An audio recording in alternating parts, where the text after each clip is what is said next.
Entonces, en el artículo 1, por ejemplo,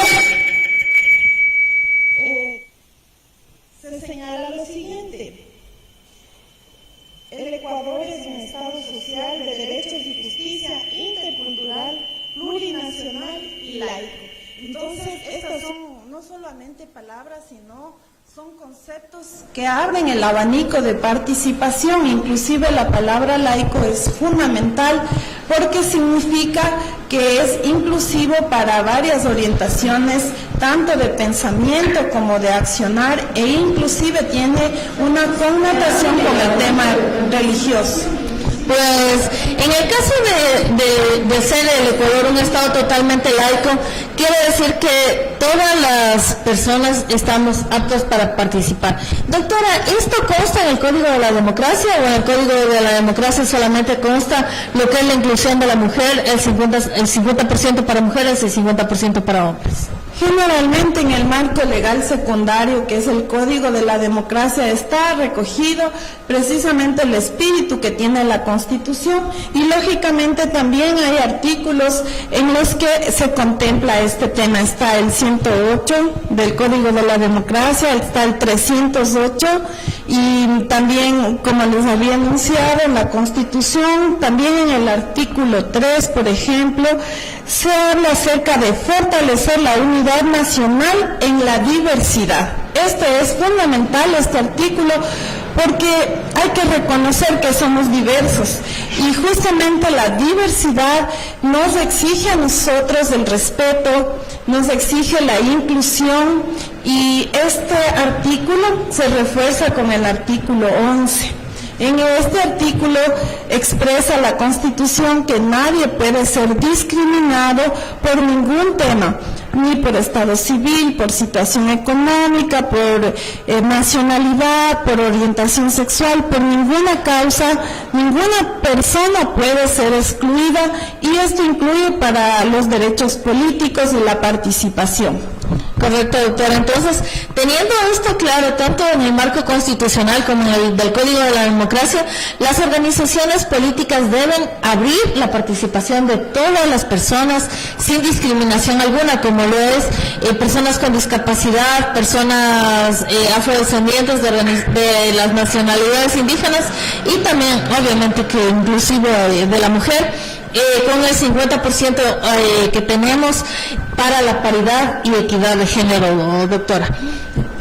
Sí, precisamente, usted me preguntaba en el Código de la Democracia. Entonces nos dice lo siguiente: en el artículo 25, en el numeral 17, señala como una de las funciones del Consejo Nacional Electoral el promover la formación cívica democrática de los ciudadanos, incorporando el principio de interculturalidad.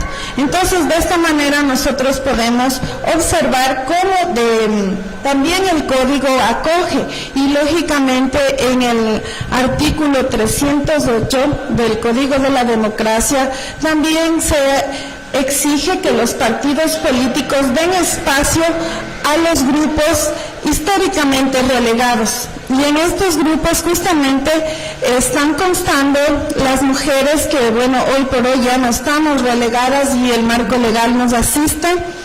Pero están, por ejemplo, las personas de las diferentes nacionalidades, el pueblo afro, montubios, que también es parte hoy del sinnúmero de agrupaciones que tenemos en nuestro país, y que lógicamente los líderes políticos deberían conocer esta base legal, y también para que su accionar sea incluyente. También no podemos olvidarnos de las personas con discapacidad. Es importante informarles que, como me desempeño en un trabajo del Consejo Nacional Electoral, aparte del área jurídica, también trabajo apoyando lo que es el área de organizaciones políticas. Entonces, en este espacio nosotros trabajamos en lo que es educación política. Hoy he aceptado la invitación de manera personal, pero no podemos aislarlo totalmente. Entonces, en estos procesos nosotros estamos informando a los partidos políticos la necesidad que tienen, y más que la necesidad, la obligatoriedad de ser incluyentes y también informar que precisamente hace aproximadamente un año el Consejo Nacional Electoral realizó una actividad fundamental con las personas con discapacidad. Implementó un proyecto de escuela de formación política para personas con discapacidad, en las que se les dio muchos temas para que estas personas estén completamente preparadas y puedan acceder a estos espacios y puedan también participar en estos eventos democráticos y patrióticos que es responsabilidad de todos los ciudadanos. Pues me parece muy bien, doctora, de que existe esta apertura tanto en el marco legal, constitucional y del Código de la Democracia. Doctora, en este tema, ¿existe esta apertura dentro para las personas con discapacidad y para la interculturalidad por parte de las organizaciones políticas actualmente? Nosotros ya les hemos informado que las listas tienen que precisamente contemplar a todos estos grupos y entiendo que ellos estarán tomando justamente las decisiones en cuanto a que sus partidos y movimientos políticos sean totalmente incluyentes. Nosotros cumplimos con la función de informar, de precisamente trabajar en lo que es la educación política y precisamente con un enfoque de derechos, porque los derechos son el eje conductor de toda la participación política. Entonces es de fundamental importancia incluir a todos los grupos y que estén con esta diversidad conformados y no olvidar algo que es importante, la equidad y la paridad, la alternabilidad en cuanto a hombres y mujeres. Eso también contempla la Constitución y también lo recoge el Código de la Democracia. Así es, doctora. Doctora, ¿le parece si vamos a una pequeña pausa? Sí, yo creo que es justo. No, pues vamos en este momento a una pequeña pausa, la primera pausa, el primer bloque del programa Ser Mujer.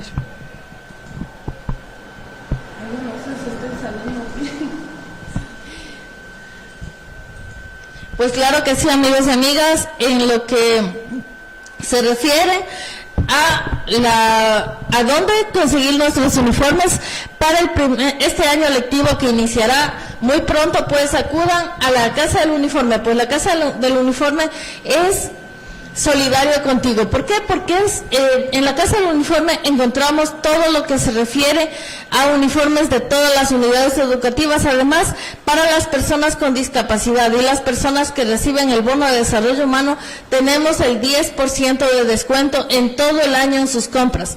Así que acude a la Casa del Uniforme, que es solidario contigo. Entonces, en la Casa del Uniforme tenemos todos los uniformes de las unidades educativas Pompeya, Vicentino, 12 de mayo del Colegio Comil, Héroes de Cenepa. Entonces, en la Casa del Uniforme, recuerda, presenta tu carnet de discapacidad o de recibir el bono de desarrollo humano y recibirás el 10% de descuento en tus compras, por supuesto. También, en lo que a tu salud se refiere, la mejor calidad en un diagnóstico imagenológico lo recibas en la atención médica en Gaditra. Gaditra Imagen, pues nos presta los servicios de ecografía. En ginecología tenemos ecografía pélvica, transvaginal y transrectal. También tenemos ecografía obstétrica. El primer trimestre del embarazo hacemos el estudio del screening para cromosomopatía. Tenemos en el segundo trimestre del embarazo la morfología fetal. El tercer trimestre del embarazo, ecografía en 3D y 4D para que las mamitas puedan ver a sus bebés antes de nacer. Y en cervicometría tenemos el Doppler obstétrico materno-fetal. Y en la ecografía en general, también en Gaditra se realiza la ecografía tiroidea, testicular y abdominal completa. Además, vésico-prostática y renal, la ecografía mamaria y de partes blandas. Además tenemos la ecografía Doppler, abdominal, tiroidea, renal, entre lo que es también ecografía de extremidades superiores e inferiores, ginecológica y testicular, y la ecocardiografía realizada por la cardióloga y por los cardiólogos de Gaditra. Así que llámanos y reserva tu cita a los números 032-894-910 al 0999-724-125 o al 0995-864-896 con las doctoras Adriana Cisneros y la doctora Marcela Castillo, que te atenderán con gusto en Gaditra. Gaditra se encuentra ubicada en la ciudad de La Pastaza, barrio Nuevos Horizontes, calle Indiyama, en la calle Indiyama. Así que ahí los espera Gaditra con la mejor atención en imagenología y especialidades médicas.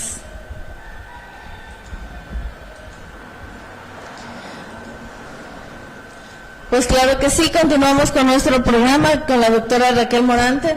Doctora Raquel, en estos puntos en los que se refiere a la inclusión política, la libre participación, ¿se da de la misma forma en las organizaciones políticas dentro de del área urbana como el área rural?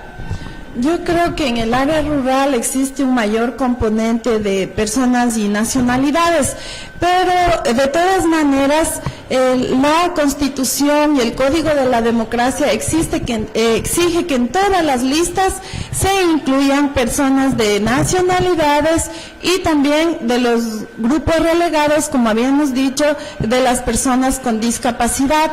Entonces, esta es una tarea pendiente para todas las organizaciones políticas, incluir a estos grupos para que sus listas realmente cumplan con el marco constitucional y el marco legal.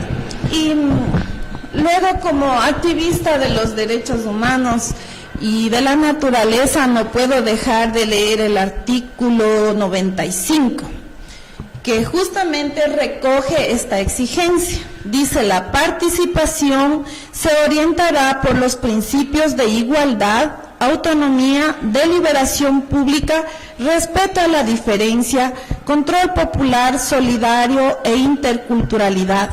La participación de la ciudadanía en todos los asuntos de interés público es un derecho que se ejercerá a través de los mecanismos de la democracia representativa, directa y comunitaria.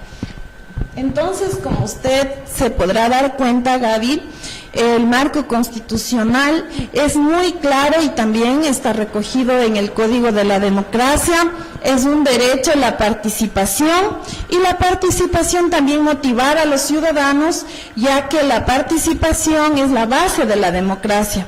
Yo siempre, cuando damos las capacitaciones, les hago una reflexión y les digo: ¿qué tal que un día nadie se inscribe a participar? ¿Habrá democracia? No hay democracia. Entonces necesitamos que todos los grupos se organicen y que los ciudadanos también se empoderen y participen. Pues así es, doctora. Doctora, para generar esta incidencia política que es tan vista en las organizaciones políticas, ¿considera usted que debe haber más empoderamiento por parte de las organizaciones de la sociedad civil y la ciudadanía? Yo creo que le debemos mucho al Estado ecuatoriano, le debemos mucho al país, no estamos cumpliendo nuestras responsabilidades como ciudadanos, que también la Constitución las recoge, y dentro de esas responsabilidades está justamente estar atentos de lo público. Y es importantísimo transmitir esta idea, que la democracia no es únicamente el día de las elecciones ir a dar nuestro voto. La democracia son los 365 días del año, estando atentos cómo están trabajando nuestras autoridades. Todos podemos ver que cuando hay año electoral como el presente, se activan todos los movimientos políticos, vemos sedes de diferentes partidos, empiezan a organizarse, y eso está muy bien. Pero lo preocupante es que pasan las elecciones, ya no encontramos ningún partido político con sede, ya no encontramos personas motivadas organizándose, y esperamos que pasen 4 años, que muchas veces son 4 años fatales, y no hemos hecho nada. Lo ideal sería que, por ejemplo, quienes hayan llegado a espacios de poder, sus personas que les apoyaron, también les sigan dando ideas, que sigan activadas y que vigilen lo que hace la autoridad. Y quienes no han llegado al poder también tienen que ejercer actividades de fiscalización, de control, de vigilancia, porque eso es fundamental. Los ciudadanos nos desentendemos de lo público. Y la Constitución, inclusive dentro de lo que es responsabilidades, nos exige a los ciudadanos participar en todos los aspectos públicos y da la potestad inclusive de poder fiscalizar. Todas las instituciones que tienen presupuestos del Estado, inclusive las privadas, que también prestan servicio público, están bajo el ojo y la vigilancia de todo lo que es la ciudadanía y que tiene muchos mecanismos para participar, de los que también me gustaría comunicar, porque estos mecanismos están en la Constitución que se aprobó desde el 2008. Pero lamentablemente la falta de educación política, la falta de socialización ha hecho que estos mecanismos no sean utilizados por la ciudadanía. Doctora, al no ser socializados estos mecanismos de la Constitución a la ciudadanía, crea parte a que existe un vacío legal y de conocimiento. Doctora, en esto, primero, ¿qué papel juega el Estado en lo que es incidencia política y en lo que es incidencia entre las organizaciones sociales y políticas también? Bueno, yo aquí tengo un criterio muy particular. El Estado debe promover la participación, pero creo que también lo más fundamental es que haya iniciativa ciudadana. Porque cuando las veedurías, por ejemplo, que son un mecanismo de participación de los ciudadanos, los observatorios, nacen apadrinados por el mismo Estado, no van a ejercer realmente la función para la que están creados, que es fiscalizar. Entonces, lo ideal es que la ciudadanía se organice, la ciudadanía tenga estos espacios de participación y sean ellos de manera autónoma quienes ejerzan su soberanía, porque el Estado, justamente la Constitución en el artículo 1 dice que el soberano es el pueblo, pero eso debe traducirse justamente en hechos, y está muy bien que ahí diga eso. Ahora, ¿cuáles son los mecanismos para que los ciudadanos podamos participar? Está, como le había dicho, los observatorios, están las rendiciones de cuentas, está la posibilidad de poder participar en las audiencias públicas, inclusive en el artículo 100 le da la posibilidad a los ciudadanos de participar elaborando los presupuestos y las agendas de desarrollo de los gobiernos autónomos descentralizados a todos los niveles. Eso dice el artículo 100. Entonces, esto es algo muy importante que la ciudadanía debe empoderarse, debe conocer y debe llevarlo a la práctica. Correcto, doctora, así es. Para ello debemos generar lo que es el poder social. Doctora, para generar el poder social, ¿qué mecanismos se emplean en cuanto a lo que es formación de liderazgo y formación política para la ciudadanía? Bueno, yo creo que aquí tenemos mucho trabajo por hacer y es importante también socializar que el Estado, a través de sus instancias, sí realiza un trabajo muy importante y muy fundamental. Como le había dicho, en el área que me desempeño, trabajamos con organizaciones políticas, justamente dándoles a conocer todos estos temas tan importantes, y también tenemos un programa emblemático que se denomina el ABC de la democracia. El CNE, mientras he tenido la oportunidad, juntamente con el equipo técnico, de capacitar más de 10,000 personas sobre estos temas que son propios del ABC, que son principios democráticos, de equidad de género es el otro tema, de liderazgo, que es fundamental porque el país necesita nuevos liderazgos. Las nuevas generaciones necesitan empoderarse y justamente asumir las funciones que ya les corresponde asumir. También tenemos un tema muy bonito que es de interculturalidad y de democracia comunitaria. Correcto, doctora. En estos puntos es tan importante la participación de la ciudadanía, la apertura de la participación y formación juvenil también. Doctora, para estos procesos de incidencia y de alianzas entre organizaciones políticas y organizaciones de la sociedad civil, ¿qué procesos debe generar el Estado? Bueno, el Estado a través de sus instituciones tiene precisamente estos procedimientos.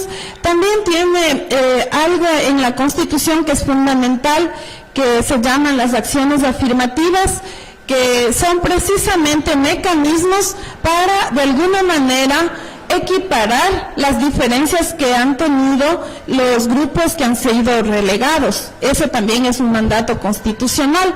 Y yo personalmente, que me he desempeñado como docente durante mucho tiempo, quizá desde que inicié mi carrera profesional, considero que la educación política es la mejor estrategia tanto del Estado como de la ciudadanía, como de la sociedad civil, hacer precisamente procesos de capacitación para que los ciudadanos conozcan sus derechos, también sus obligaciones, y en base a esto la dinámica de la sociedad en todo lo público mejore, porque muchos de los problemas que hoy vemos de corrupción, problemas en general de malos manejos de la administración pública, se dan precisamente por el desconocimiento del marco constitucional, del marco legal.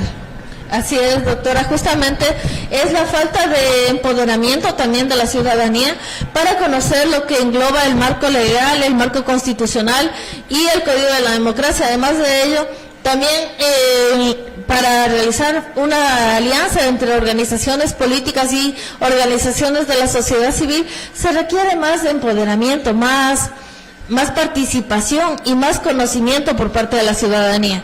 ¿Corresponde, doctora, al Estado realizar este procedimiento de socialización y de ampliar la gama de participación de la gente? Bueno, yo considero que algo que es importante es conocer nuestras responsabilidades como ciudadanos, y dentro de estas responsabilidades como ciudadanos está justamente luchar contra la corrupción, defender los derechos humanos y en general participar, dice, en todos los asuntos de interés público. Y me alegra mucho ver que la ciudadanía aquí en Pastaza sí está despertando y sí está preocupándose de su ciudad y está preocupándose de lo que está sucediendo, y eso es un proceso fundamental, y este proceso debe ir acompañado también del conocimiento de la base legal para que la participación de los ciudadanos, de las organizaciones, sea en base a este marco. Puedo dar algunos ejemplos, ¿no? Por desconocimiento, por ejemplo, en algunas parroquias nos comentaban, cuando vamos a veces hacia las capacitaciones, que no se les da la oportunidad de participar a los ciudadanos.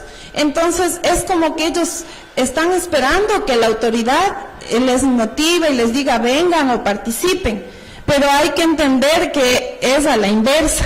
Los ciudadanos tenemos que aprovechar lo que dice la Constitución, que en el artículo 100 le había mencionado, lo estipula, y precisamente en base a eso más bien exigir ser recibidos en audiencias públicas, exigir ser incluidos para organizar los presupuestos. No es posible que hasta el siglo XXI y la fecha presente se sigan elaborando los presupuestos sin tomar en cuenta a la ciudadanía, sin saber cuáles son las necesidades reales y sin saber cuál es realmente el camino que la ciudadanía considera que es el adecuado para mejorar su calidad de vida.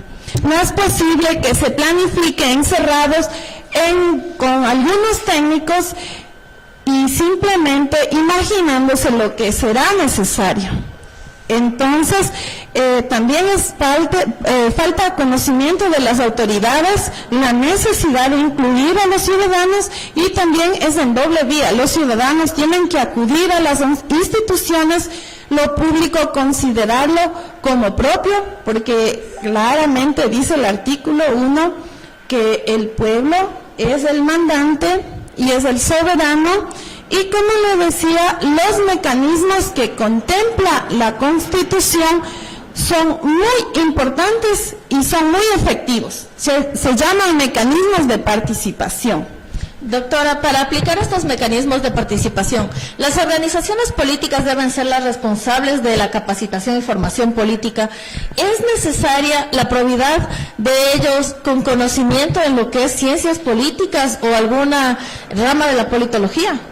Yo creo que la educación política, como la llamo yo, que es mucho más amplia porque habla de todos los temas que tienen que ver con la participación de los ciudadanos en su comunidad, porque el ser humano es eminentemente social. El ser humano no vive aislado, a excepción de unos pocos, los santos, los ermitaños y una que otra persona. Todos vivimos en sociedad, en familia, en comunidad, en general en las ciudades. Entonces, necesitamos interactuar en esos espacios de una manera adecuada para poder mejorar esos espacios y, lo que es más importante, ir supervigilando el tema público.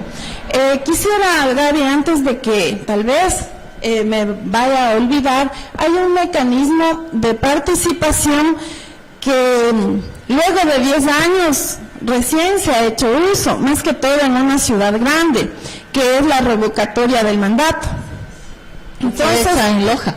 Sí, fue realizada en Loja. Se han hecho algunas revocatorias de mandato, pero en parroquias pequeñas y en muy pocas ocasiones. Pero en esta ciudad grande, que es una ciudad culta, siempre ha habido universidad, hay personas muy importantes en arte, en cultura, en política. Justamente esta es la provincia de Matilde Hidalgo de Procel, una mujer tan destacada que a veces está perdida en la historia y que es tan importante para la democracia y para las mujeres. Y en general, aquí en esta provincia se ve una dinámica de revocatoria de mandato. Es la utilización de uno de los mecanismos que nos da la Constitución. Entonces, también cuando vamos a las charlas, que damos a las conferencias, socializamos este mecanismo. Y es importantísimo porque ustedes saben, como son comunicadores, que todas las organizaciones políticas para llegar al poder tienen un marketing, tienen una forma tan bonita de llegar donde los ciudadanos, y lógicamente eso hace que muchas veces por cosas que no son fundamentales nosotros decidimos inadecuadamente, porque me regaló algo, porque a veces también hacen buen uso de la palabra, pero tenemos que irnos a cosas objetivas, y lo objetivo son los planes de trabajo, que es un mandato constitucional y también está en el Código de la Democracia. Todos los candidatos deben presentar un plan de trabajo que en definitiva se constituye en una agenda de desarrollo. Entonces la ciudadanía debería vigilar que esta agenda se cumpla, que el plan de trabajo se ejecute. Y si no es ese el caso, si la ciudadanía se ha equivocado por la razón que sea, tiene la posibilidad de revocar el mandato a todas las autoridades de elección popular. Doctora, en este momento le interrumpo. ¿En qué momento puede la ciudadanía realizar, del mandato de la autoridad electa, puede la ciudadanía realizar la revocatoria del mandato pese a su ineficiencia e ineficacia y al no cumplir su plan de trabajo? Mire, se reguló el tema de la revocatoria del mandato porque inicialmente fue mal utilizado. Revocatorias del mandato se plantearon muy bien, se terminaron las elecciones por revanchismos políticos y ese no es el objetivo precisamente de la revocatoria del mandato. Por eso está regulado que puede ser presentado después del primer año de efectiva labor de la autoridad o previo al último año, precisamente para evitar también el tema político. Si una autoridad hizo a lo mejor una buena labor, entonces a veces le quieren sacar del espacio de participación y dice vamos a hacer una revocatoria de mandato. Entonces por eso está prohibido el último año y también porque no tiene mucha lógica, ya que el último año se pueda corregir todo lo que no se ha hecho en 4 años. Pero es lo que sucedió en Loja, doctora. Justamente en este año, que ya empieza un año electoral, es donde se da esta revocatoria del mandato y ya están a puertas de las elecciones. Bueno, ellos tienen una salvedad, que ellos presentaron antes de que sea un año previo a las nuevas elecciones. Entonces, porque ustedes saben que los procesos no son tan inmediatos. El proceso de revocatoria del mandato exige recoger el 10% del padrón electoral de la jurisdicción de la autoridad que se le quiere revocar el mandato. Este proceso ya inició con mucha anticipación, pasa por el proceso de revisión de firmas y lógicamente también del análisis de las causales por qué se quiere revocar el mandato. Y estas causales tienen que estar determinadas en el incumplimiento precisamente del plan de trabajo o también cuestiones de malversación de fondos, temas de corrupción, son causales para presentar la revocatoria del mandato. Doctora, ¿cómo debe actuar la ciudadanía para realizar una revocatoria del mandato en caso de ser necesario? Mire, la ciudadanía tiene que primero estar organizada, luego tiene que tener paciencia y realizar el trabajo de la recolección de firmas del 10% del padrón. Aquí también cabe una indicación, ¿no? A veces yo creo que es justo también decir la realidad, o sea, las personas no tienen que ser miedosas. A veces cuando le piden una firma para revocatoria no se quiere comprometer y muchas veces no pone bien el número de cédula, falta un número, invierten los nombres, los números no están legibles. Eso hace que se invaliden las firmas y que no se complete el 10% que se necesita. Entonces, este debe ser un proceso prolijo, serio, y que realmente las personas asuman la responsabilidad y perder esos temores, porque el pueblo es el mandante, es el soberano y tiene que saber reclamar cuando es justo. Y lógicamente ese proceso tiene que ser global, colectivo, un trabajo de muchas personas, porque muchas veces no es fácil recoger las firmas. Entonces, esta es la base fundamental y muchas veces por la falta de recolección de firmas, por la falta de prolijidad, es que muchos procesos de revocatoria muchas veces no han pasado. Entonces, eso sería algo fundamental, ¿no? Ese trabajo en equipo que debe haber de la ciudadanía, esa colaboración cuando se trata de reclamar lo justo. No cuando se trate de hacer daño, sino cuando se trate de reclamar lo justo con las bases legales que exige la Constitución y el Código de la Democracia. Porque además nos expresa la Constitución que una de las responsabilidades de los ciudadanos es luchar contra la corrupción y participar en todo lo que sea de interés público, que en definitiva quiere decir el trabajo por el bien común, porque muchas veces no trabajamos por el bien común. Entonces, y el espíritu de la participación política es precisamente el trabajo por el bien común. Eso hay que aclararlo también, porque muchas veces nos asustamos de la política, pero la política es algo noble, es una actividad excelente del ser humano, porque significa trabajo por el bien común. Y lamentablemente la práctica política es la que muchas veces es la equivocada, es decir, quienes aplican o practican la política de una manera inadecuada son quienes a veces nos han hecho desanimar. Pero justamente tenemos que reivindicar los procesos políticos, la participación política y empoderarnos con la educación política. Pues claro que sí, doctora. Doctora, en estos puntos, primero, ¿quién es que es la persona indicada para reemplazar o asumir el cargo de una autoridad cuando ha sido revocado su mandato? Bueno, generalmente son un cuerpo colegiado y lógicamente tendrán que ir siguiéndose por el órgano regular, que es lo que está contemplado. Y lógicamente eso es lo que hasta ahora se conoce, ¿no? Que del cuerpo colegiado será alguien quien reemplace. Y en realidad, en todo momento es posible realizar una revocatoria del mandato. Hemos tenido casos de autoridades, sin decir nombres, que malversan los fondos, que chocan los vehículos, que están en estados etílicos, y la gente ha llegado al extremo de querer linchar a las personas, a las autoridades, por su molestia, por su incomodidad.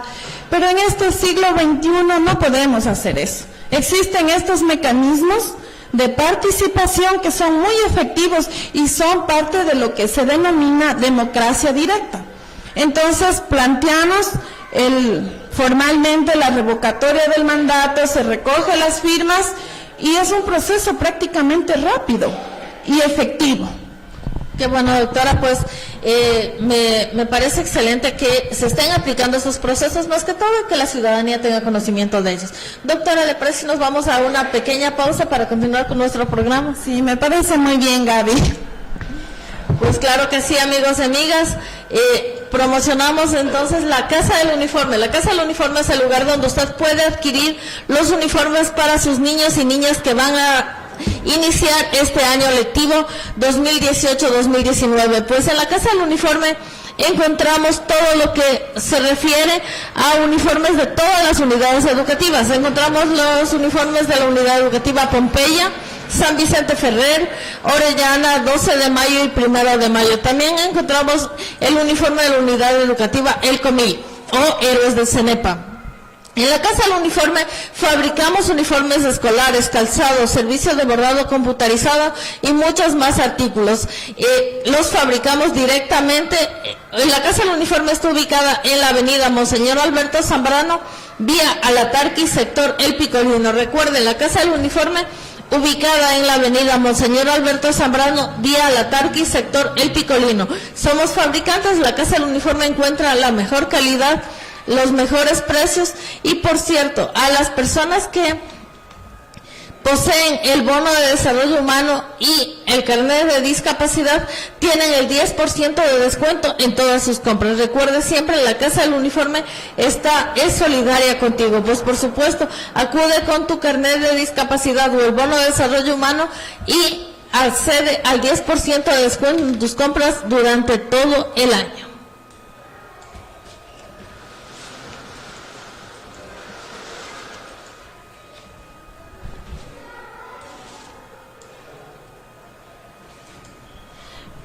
Por supuesto, y en lo que a atención médica se refiere, en Gaditra, Clínica de Especialidades, te ofrecemos el mejor servicio de ecografía e imagenología, por supuesto.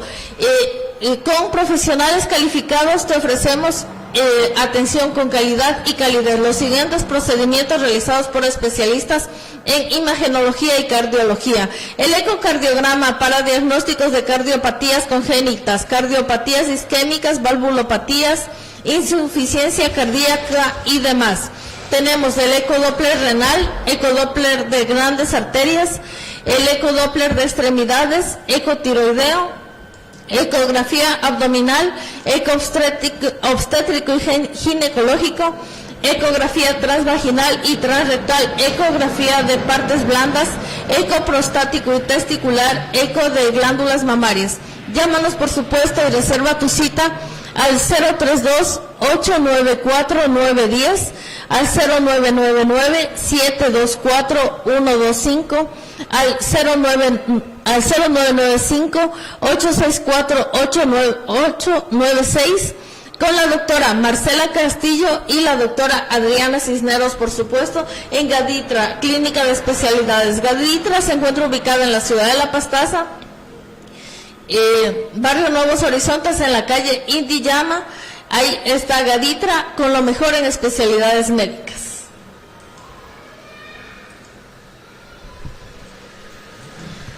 Por supuesto, continuamos, doctora. Pues un gusto tenerla en nuestro programa. Muchas gracias por aceptar la participación y que la ciudadanía conozca un poco más sobre lo que es la formación de nosotros como ciudadanos para participar en los procesos electorales y a las cosas que debemos tener conocimiento y acceso. Sí, precisamente como abogada mi perfil siempre es basarme en la ley, basarme en la Constitución. Y hay un artículo fundamental que habla sobre los derechos de participación, que es el artículo 61, que les quiero leer. Dice, los ciudadanos ecuatorianos gozarán de los siguientes derechos. 1. Elegir y ser elegido. 2. Participar en los asuntos de interés público. 3. Presentar proyectos de iniciativa popular normativa. 4. Ser consultados. 5. Fiscalizar los actos del poder público. 6. Revocar el mandato, justamente de lo que hablábamos, que haya conferido a las autoridades de elección popular. Desempeñar empleos y funciones públicas en base a méritos y capacitación. 8. Conformar partidos y movimientos políticos, afiliarse o desafiliarse libremente de ellos y participar en todas las decisiones que estos adopten. Las personas extranjeras gozarán de estos derechos que les sean aplicables. Entonces aquí están contemplados los derechos políticos y más adelante también, Gaby, me gustaría dar a conocer las responsabilidades que exige la Constitución a todos y cada uno de nosotros como ciudadanos y también a las autoridades. Yo creo que muchas autoridades en general de todo nuestro país no se han detenido a leer cuáles son sus responsabilidades como ciudadanos y más aún como autoridades de una institución pública. Pues claro que sí, doctora, es más que necesario recordar a las autoridades las responsabilidades que poseen a más de las que ellos conocen y también que la ciudadanía conozcamos esos puntos que son clave para el ejercicio de las autoridades. Bueno, entonces yo con la ley en la mano, ¿no? La Constitución en el artículo 83 habla de las responsabilidades de todos los ciudadanos y ciudadanas. El artículo 83, no son deberes y responsabilidades de los ecuatorianos y ecuatorianas, sin perjuicio de los otros previstos en la Constitución y la ley, los siguientes. 1. Acatar y cumplir la Constitución, la ley, las decisiones legítimas de la autoridad. 2. Amaquilla, amayulia, amashua, que quiere decir no ser ocioso, no mentir, no robar. 3. Defender la integridad territorial del Ecuador y sus recursos naturales. 4. Colaborar en el mantenimiento de la paz y la seguridad. 5. Respetar los derechos humanos y luchar por su cumplimiento. 6.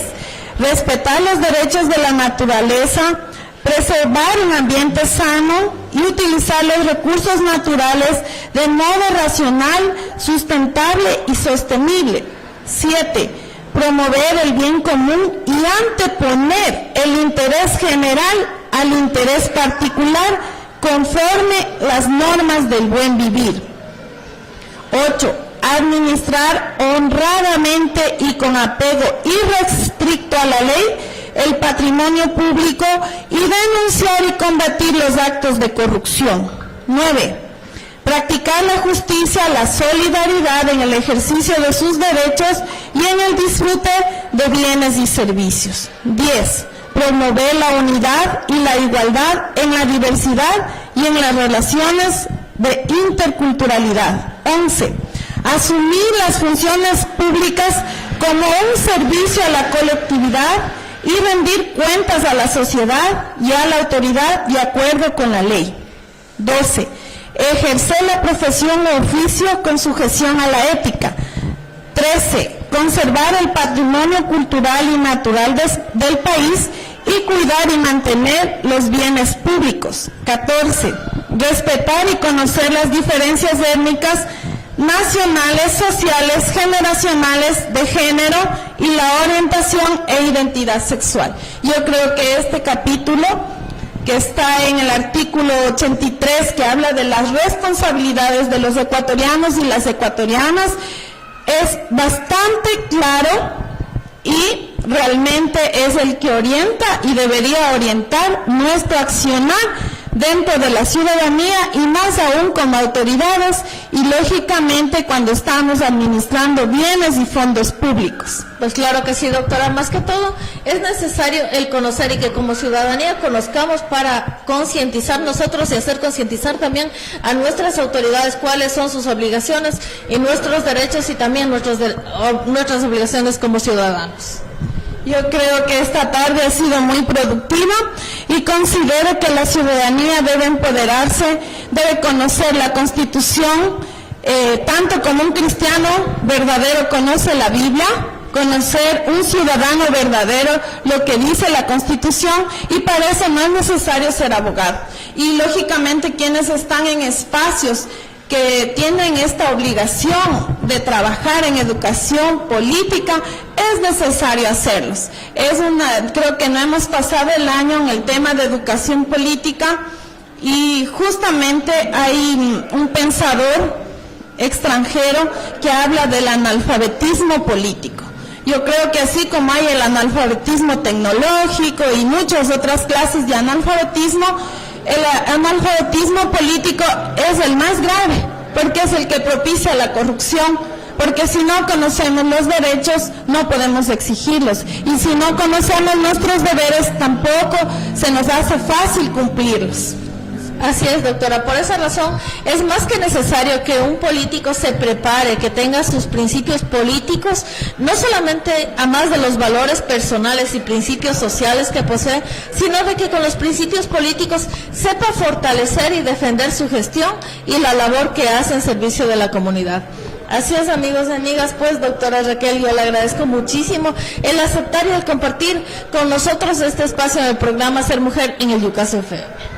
Muchísimas gracias, mi invitación. Ha sido todo un placer poder dialogar de un tema tan importante y fundamental para nuestra ciudadanía, y queda el compromiso. Hay tarea pendiente en cuanto a educación, dentro de lo que es derechos de mujeres, conocimiento del tema de género y de los derechos de los niños, hablar y justamente socializar y felicitarles porque también con este programa y con este medio de comunicación ustedes se convierten en un agente fundamental de educación política y esperamos que lo sigan haciendo, y ha sido un placer estar aquí. Pues así es, doctora, claro que sí, un saludo muy especial también para usted de parte de Edu López, que le mando un gran saludo, un abrazo, y que la extrañan académicamente porque siempre se aprende con usted en la Universidad de Unianes.